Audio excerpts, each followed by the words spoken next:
It could be that this is a conventional year in the sense that Joe Biden was originally picked to be, by many people, the vice president, the nominee for the Democrats. Then, of course, they went through that thing called primaries, and he wound up being victorious. And it was expected that he would try to pitch that sort of middle-of-the-road approach as opposed to a more left approach of a Bernie Sanders, that he would be the guy to fight with President Trump. Then the coronavirus pandemic took hold. And we find ourselves now in a place where already 94 million Americans have voted, and we see that there will be polling tomorrow in the swing states that were the swing states in 2016 are again. Is this a different election? Is it very different? Is it going to be determined in a different fashion?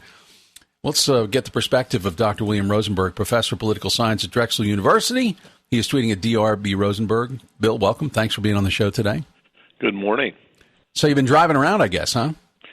Yeah, the last couple of weeks I've been driving around a lot in Pennsylvania and New Jersey, and one of the things that's really struck me, in addition to watching polls on TV and radio and newspapers, is that the signs, the yard signs.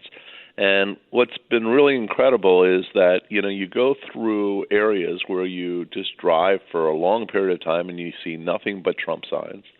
And then in Pennsylvania, you go through other areas where you see nothing but Biden signs. And these are sort of badges of honor, in a sense of allegiance. And as you mentioned, we have about 96 million people that already voted, and our candidates are still out rustling votes and spending more money than anyone can ever imagine on television and radio ads.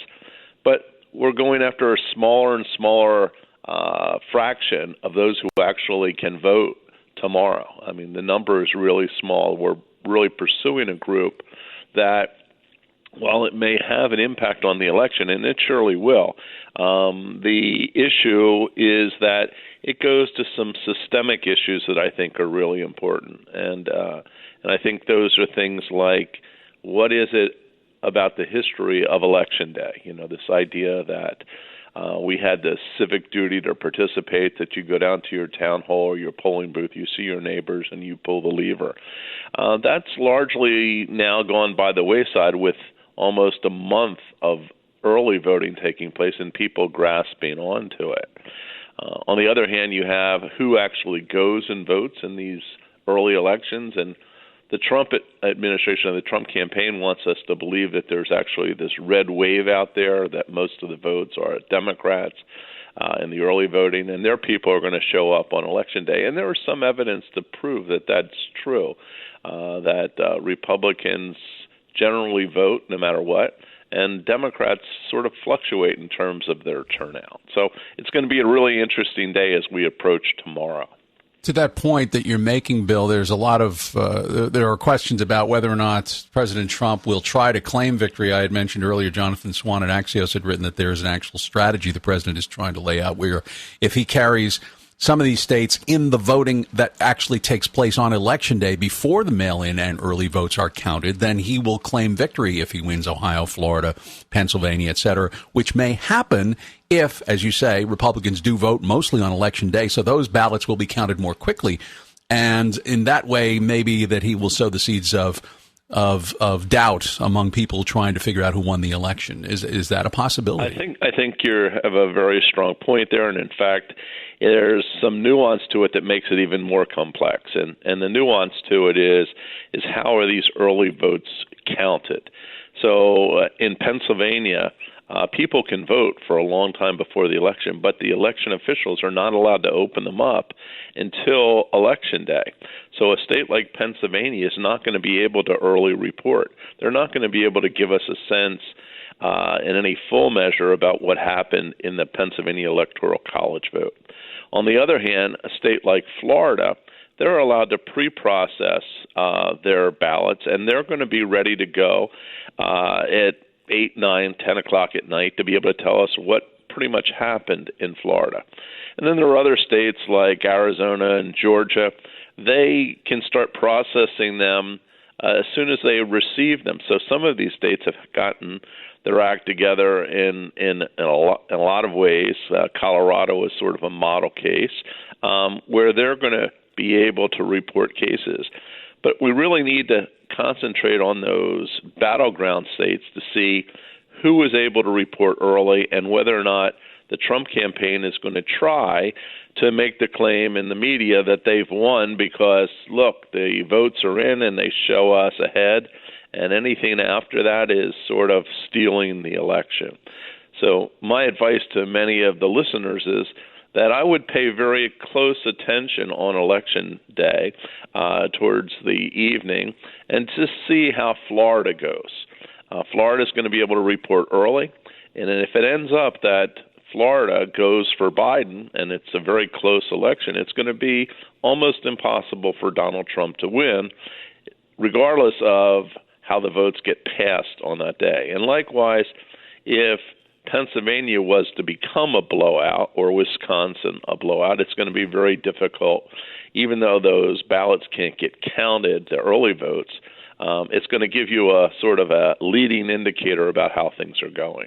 Dr. William Rosenberg with us, professor of political science at Drexel University. Of course, in Florida, they have 2 time zones, so it'll be a little bit later, but it will still be earlier than a lot of other states. Additionally, as you say, processing the ballots, that is making sure that, for example, they are eligible, that they are valid votes. That is, you got to check the signature and other requirements that different states have.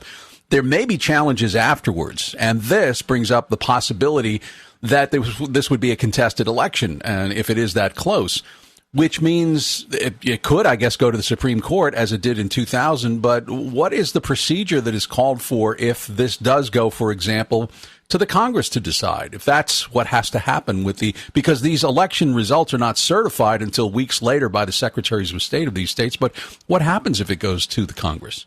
Well, I think you raised a very important process question.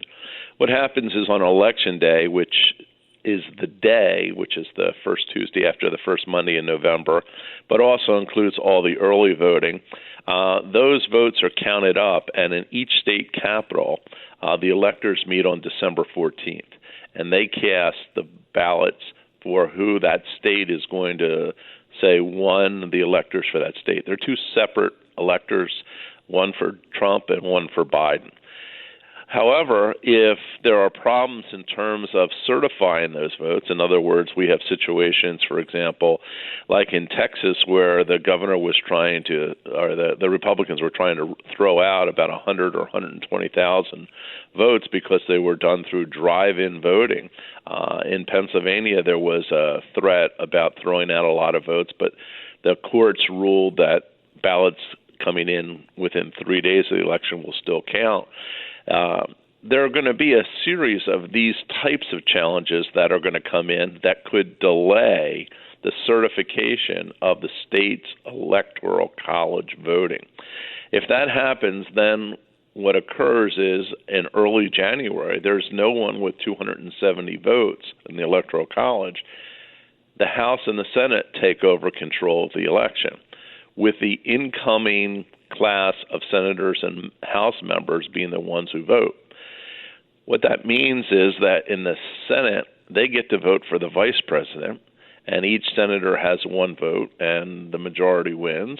And in the House, they get 1 vote per delegation. So the state of Pennsylvania, the state of Georgia, their whole delegation votes, and they cast it either for the Democratic candidate Biden or for Donald Trump.